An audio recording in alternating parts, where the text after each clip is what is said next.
nombre del Padre, del Hijo y del Espíritu Santo. Amén. Queridos hermanos, aquí Padre Michel Bonifaz, continuamos nuestra meditación, explicación de la doctrina católica, apoyándonos en el Catecismo Mayor del Papa San Pío X. Hoy seguimos tratando de la virtud teologal de la caridad, preguntas 898 hasta 911.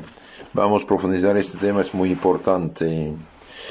Hemos visto en las charlas anteriores que la caridad es una virtud sobrenatural por la cual amamos a Dios por sí mismo y al prójimo por Dios. Tiene pues un doble objeto, Dios y el prójimo, pero un solo motivo, pues amamos a Dios por sí mismo y al prójimo por amor de Dios. La caridad es la más excelente de todas las virtudes. ¿Por qué? Y porque establece entre Dios y nosotros la más estrecha comunicación. Por sí sola justifica al pecador, esto es, le borra los pecados, aunque no lo exime de la confesión obligatoria. Por ejemplo, una persona que está en pecado mortal, que quiere confesarse porque Cristo dio a su iglesia el poder de perdonar los pecados, recibe el Espíritu Santo a quienes perdonan los pecados quedan perdonados, a quienes tienen que ser detenidos, San Juan 20:23.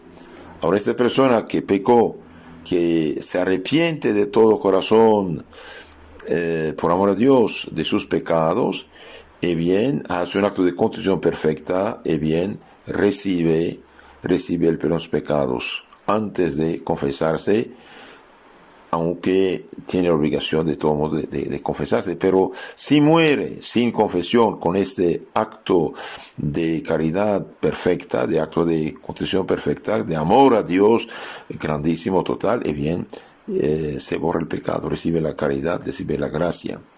También la caridad hace vivas y meritorias todas las demás virtudes y méritos, y también meritorias las obras buenas. La fe y la esperanza terminan con la muerte, mas ella es eterna. Entonces aquí vemos 4 puntos. La caridad establece entre Dios y nosotros la más estrecha comunicación de amor. Por sí sola justifica al pecador, esto es, le borra el pecado.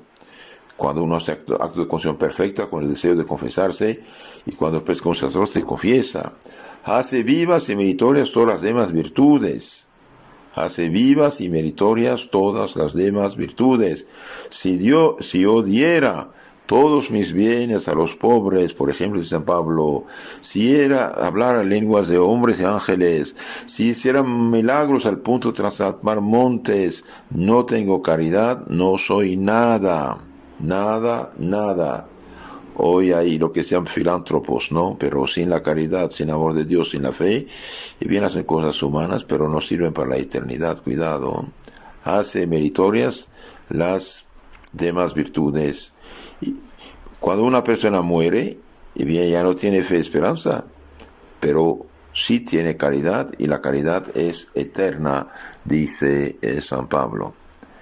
Hablemos ahora un poco del amor de Dios. Debemos amar a Dios, sí, por sí mismo, por su excelencia y perfección infinitas, ya que nuestro corazón ha sido hecho para amar lo bueno y lo hermoso.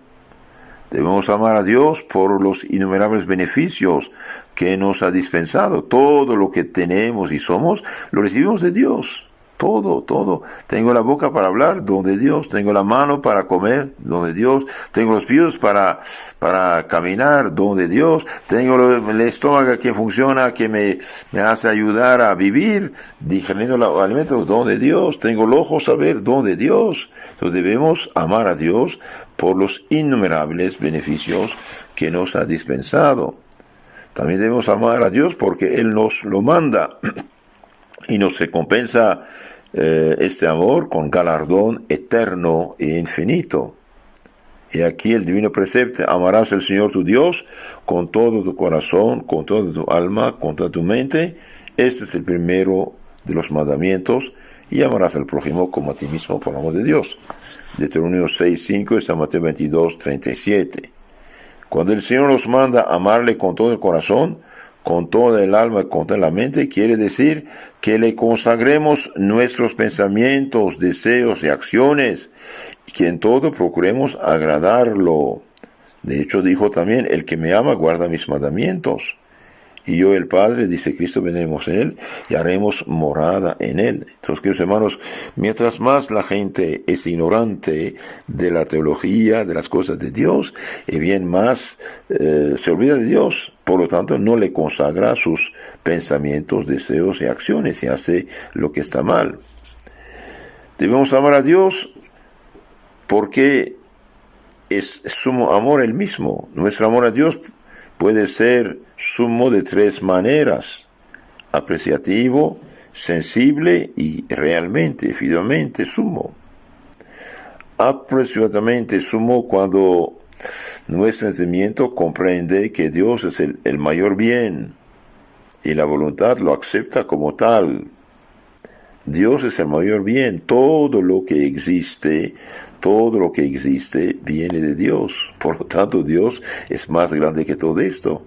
Y todo esto que existe un día se acaba, mientras que Dios es infinito y eterno. También debemos, Dios, amor sumo, sencillamente sumo, nuestro amor debe ser sumo cuando nuestro corazón así lo siente. Y efectivamente sumo cuando se lo demostramos con obras. El que me ama guarda mis mandamientos, dice el Señor. Tenemos que mostrar por las obras, ¿no? Es necesario que el amor a Dios sea aproximadamente sumo, porque nuestro entendimiento debe comprender que Dios es el sumo bien y nuestra voluntad estimarlo como tal. Y el que ama algo más que Dios en lugar de Dios, y bien, esto es lo que lo hace el pecado y separa de Dios y lo hace desgraciado. No es necesario que sea sensiblemente sumo, porque las cosas sensibles afectan más fuertemente nuestra sensibilidad que las cosas espirituales. Así podemos sentir más dolor sensible por la muerte de un hermano que por un pecado mortal. Es necesario que sea efectivamente sumo en cuanto debemos demostrarlo a Dios por el cumplimiento de sus mandamientos. Entonces, si realmente amamos a Dios, debemos guardar sus mandamientos. Los principales pecados contra el amor debido a Dios son el odio a Dios, pecado diabólico, que algunos pecadores llegan a tener por desgracia, deseando destruirlo por pecar más libremente, pero son tontos porque Dios no muere, es inmortal, y son ellos que pierden. Y hay otro pecado contra el amor de Dios: el desprecio de su amistad y demasiado apego a los bienes terrestres. Entonces, queridos hermanos, espero que nadie vaya a tener este pecado diabólico, pero sí podemos tener, sin decirlo, pero con los actos, un desprecio de su amistad y demasiado apego a las cosas terrenos. Por ejemplo, una persona en unión libre, casado por juntado, no casado por la iglesia, y no quiere corregir su situación, no quiere casarse por la iglesia, y bien, en lo concreto desprecia la amistad con Dios y se apega a esta situación. El que está en adulterio igual, el que está en un vicio, si no quiere confesarse, tiene meses y años sin confesión, sigue pecando, bien, realmente desprecia este amor divino. Entonces hemos dicho que la caridad es la virtud sobrenatural que nos une a Dios por el amor y nos hace amar a Dios por sí mismo y al prójimo por amor de Dios. Pues bueno, un doble objeto, Dios, el hombre, pero el motivo es uno. Amamos al prójimo por amor a Dios. Ahora, una sociedad, digamos, atea, gente atea, pueden decir lo que quieran, pero en lo concreto, ¿qué es lo que los motiva a amar al prójimo? Son palabras muchas veces. Y también los que viven en cultura cristiana actual, aunque se digan ateos, de todo modo su cultura siendo cristiana, imitan las cosas cristianas. Recemos por ellos que Dios les dé la luz de la fe y recuperar la caridad. Ahora hablemos un poco del amor del prójimo. Nuestro prójimo es cada uno de los hombres sin excepción. Estamos obligados a amarlos porque así nos lo ordena Cristo y porque todo hombre está llamado a ser hijo de Dios, por lo tanto hermano nuestro y coheredero del paraíso. Ahora, todo hombre en este momento es realmente hijo de Dios. ¿Ha llamado a serlo? Sí, todos los hombres están llamados a ser hijos de Dios. Pero en lo concreto, son hijos de Dios los que vienen gracia de Dios, y los que están en pecado mortal, bien Dios los llama a la conversión, al arrepentimiento, a la penitencia, para tener la gracia. ¿Por qué? Porque gracia, caridad y filiación divina van juntos.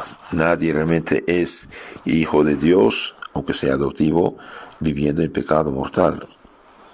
Os doy, dijo nuestro Señor, un mandamiento nuevo, que os améis los unos a los otros, como yo os he amado. En esto conocerán todos que sois mis discípulos, si os améis los unos a los otros. San Juan 15, 12 y 13, 35. Nuestro amor al prójimo debe ser también sobrenatural, sincero, eficaz, desinteresado y universal. Muy interesante, El que pretende amar al prójimo, bien debe tener un amor sobrenatural, sincero, eficaz, desinteresado y universal. Es sobrenatural cuando lo amamos por sí mismo, es sobrenatural cuando lo amamos no por sí mismo, sino por amor a Dios y otros motivos sobrenaturales. Entonces, si amamos a alguien por sí mismo, bien no es sobrenatural. Amamos no por sí mismo, sino por amor de Dios. El amor debe ser sincero cuando le deseamos el bien y sentimos sus males. Eficaz cuando le hacemos el bien que está en nuestro alcance. El amor es sincero y eficaz cuando le hacemos el bien que está en nuestro alcance. Desinteresado cuando no buscamos por él retribución terrena. Es universal cuando se extiende a todos, aun a los enemigos. Como norma de nuestro amor al prójimo, Cristo nos dice: obrad con los demás como queréis que ellos obren con ustedes. En San Mateo 7:12. Entonces, queridos hermanos, el amor real, verdadero, debe existir por amor a Dios, no por amor a la persona en sí. Debe ser natural, sincero, eficaz, desinteresado e universal. Por ejemplo, en los primeros siglos, cuando había una inundación, una peste, etc., bien los cristianos no iban a pedir la identificación de la persona, si es su acto de fe, de bautismo, si es cristiano o no. Ayudaban a todos, paganos y cristianos, y esto ayudaba mucho a la gente a recapacitar, tener estima a los cristianos, a los católicos, y hacerse bautizar. Digamos unas palabras acerca del amor a los enemigos y la reconciliación. Debemos amar a los enemigos porque el Divino Maestro, además de enseñárnoslo, con su ejemplo nos dio sobre ellos un mandamiento formal. Amad a vuestros enemigos, haced bien a los que os aborrecen y orad por los que os persiguen y calumnian. San Mateo 5:44. Amad a vuestros enemigos, haced bien a los que os aborrecen. Esto es amar a Dios. Haced bien a los que os aborrecen y orad por los que os persiguen y calumnian. No es fácil humanamente hablando, pero si lo hacemos es por amor a Dios. Y el Padre nuestro nos da a entender que si no perdonamos, tampoco nos perdonará, ya que decimos: perdónanos así como nosotros perdonamos. Entonces, el que no perdona no tiene perdón. El amor a los enemigos nos obliga interiormente a no desearles el mal y perdonarlos de corazón. Exteriormente a no vengarnos, ni darles muestras de injuria o de desprecio. y a cumplir con el deber de la reconciliación.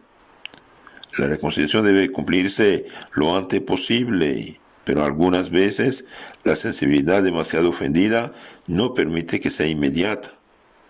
En estos casos debemos perdonar interiormente, no ofender exteriormente y aprovechar la primera oportunidad para reconciliarnos. Debemos cumplir el deber de la reconciliación de la siguiente manera. Si hemos ofendido, nos corresponde dar los pasos por la reconciliación. Entonces, si nosotros somos culpables, debemos dar el paso para la reconciliación. Si hemos sido los ofendidos, debemos mostrarnos fáciles en aceptar las excusas y hacer las paces.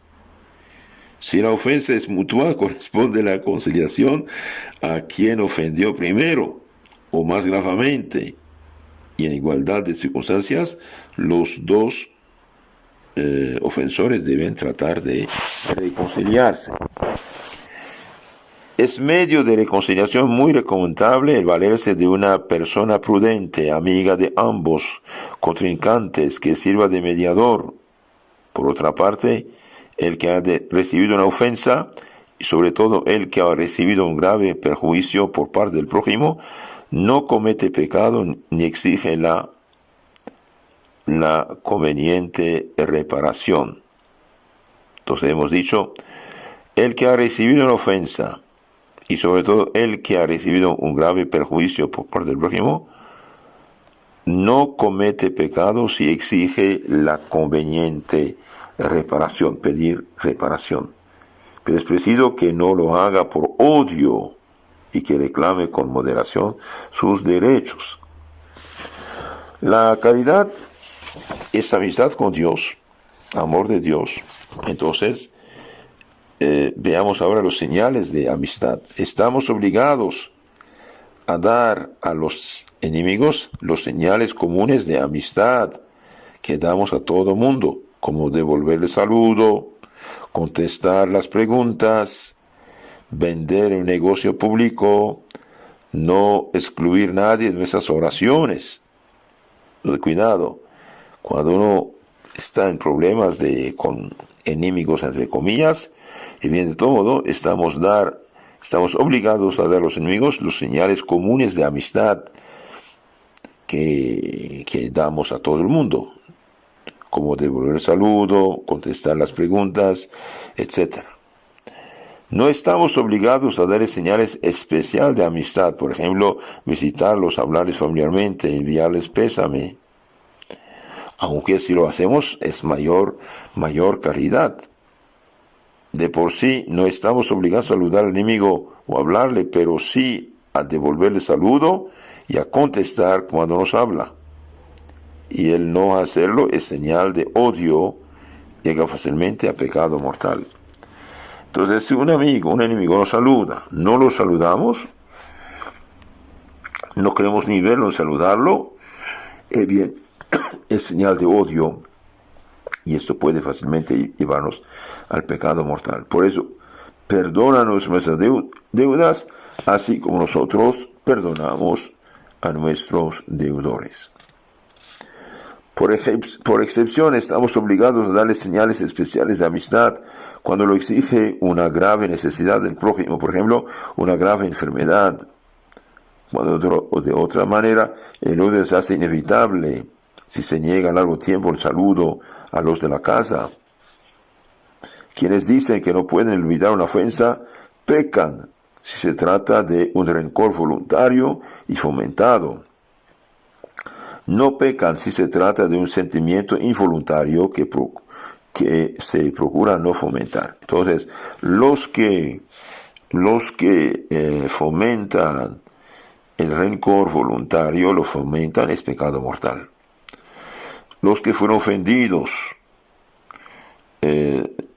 sienten, pero no procuran fomentarlo, sino piden a Dios ayuda y rezan por sus enemigos, no hay pecado. Sentir no es pecado. Consentir, fomentarlo es pecado. La generosidad, el perdón, trae grandes ventajas. Cuando más generosos somos en perdonar, tanto más generoso será el Señor en perdonarnos. tanto más meritoria nuestra caridad y tanto mayor el consuelo y la satisfacción del alma. Se cuenta que durante la revolución llamada francesa, masónica anticristiana, bien los federales, los soldados de la revolución, con directrices muy claras, han invadido donde vivían los católicos y mataron todos los que pudieron. Entonces los católicos que estaban en la resistencia peleando contra los revolucionarios vieron sus mujeres, hijos, parientes matados. Entonces, furiosos, corrieron a la cárcel para tomar unos presos revolucionarios para matarlos. Y el general católico trató de frenar esto, pero no pudo. Entonces dijo, está bien, quieren vengarse, bueno, ok, pero primero vamos a rezar. Póngase de rodillas. Entonces empezaron a rezar, Padre nuestro que estás en los cielos, etc. Cuando llegaron a perdónanos nuestras deudas, entonces, como nosotros, se callaron, como nosotros perdonamos. Entonces, en este momento, el general se levantó y dijo, mire, hermanos, iban a hacer un gran pecado. Si quieren perdón de Dios, tienen que perdonar. Y los soldados que tienen fe dijeron, gracias, general, usted tiene razón. Entonces, abrieron la cárcel, raparon, cortaron el pelo a estos revolucionarios soldados, dijeron, váyanse lejos de nosotros, déjenos en paz, pero si regresen ya no hay perdón, entonces váyanse en paz. Entonces tenemos que, cuando alguien nos ha ofendido, tenemos que rezar por él. Y mientras más uno siente decepción, sentimiento, inicio de un rencor, rezar el Padre Nuestro por esa persona y hacer todo lo que puede. Entonces, queridos hermanos, hemos dicho que el amor al prójimo debemos tenerlo porque Cristo lo ordena y porque todo hombre es nuestro prójimo, porque es criatura de Dios y llamado a ser hermano nuestro, hijo de Dios, por la gracia, por la santidad, ¿no? Os doy un mandamiento nuevo, os améis unos a otros como yo os amado. En esto conocerán todos que sois mis discípulos si se aman unos a los otros, ¿no? San Juan 15:12. El amor, dijimos, debe ser sobrenatural, sincero, eficaz, desinteresado y universal. Y también tenemos que reconciliarnos con nuestros enemigos porque el Señor lo manda. Amad a vuestros enemigos, haced bien a los que os aborrecen y orad por los que os persiguen. San Mateo 5:44. Perdona nuestras deudas como nosotros también perdonamos a los que nos han ofendido, los que deben, nuestros deudores, ¿no? Debemos cumplir el deber de la reconciliación. Si nos hemos ofendido, tenemos que dar los pasos para la reconciliación. Si fuimos los ofendidos, debemos aceptar las excusas de las cosas de personas que nos han ofendido. Si la ofensa es mutua, tenemos que hacer esfuerzos de todos los lados, ¿no? Entonces tenemos que pedir a Dios ayuda, misericordia y perdonar. Donde hay caridad, hay perdón. Donde hay caridad, hay perdón. Donde no hay caridad, no hay perdón. En las charlas siguientes vamos a seguir hablando de las obras de caridad que se traducen en obras de misericordia. Y después hablaremos cómo la caridad crece, cómo hacer fomentar la caridad en nuestras almas. Queridos hermanos, si quieren conocer más y mejor su fe católica, escríbense al canal Catecismo Católico Tradicional. Ahí tenemos toda la fe explicada. Que Dios os bendiga y la Virgen llena de caridad y gracia sea siempre a nuestro lado para mantenernos en amistad con Dios. En nombre del Padre, del Hijo y del Espíritu Santo. Amén.